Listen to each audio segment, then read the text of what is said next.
আসসালামু আলাইকুম ওরহমতুল্লাহ। আশা করি তুমি আল্লাহর রহমতে খুব ভালো আছো।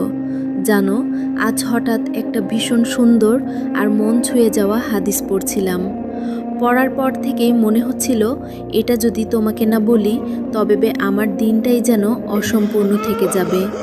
তাই ভাবলাম একটু সময় নিয়ে তোমাকে সুন্দর এই মেসেজটা পাঠাই।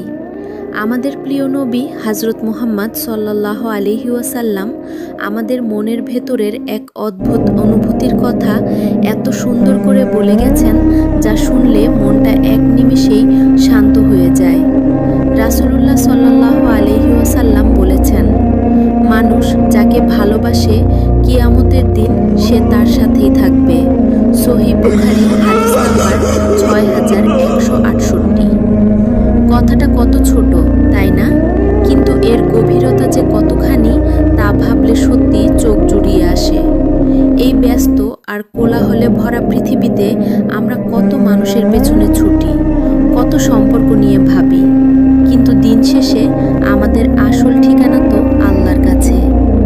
আমি যখন এই হাদিসটা নিয়ে ভাবছিলাম তখন আমার শুধু একটা কথাই মনে হচ্ছিল, আমরা দুনিয়াতে যাদেরকে মন থেকে ভালোবাসি, যাদের ভালো দেখতে চাই, তাদের সাথে যেন জান্নাতেও একসাথে থাকতে পারি।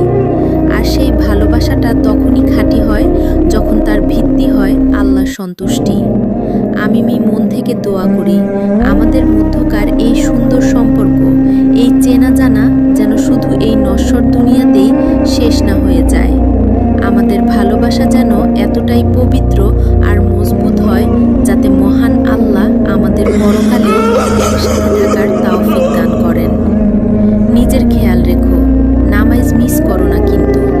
আর হ্যাঁ, তোমার আজকের দিনটা যেন অনেক অনেক সুন্দর আর বরকতময় কাটে, সেই দোয়াই রইল। আল্লাহর হিফাজতে থেকো।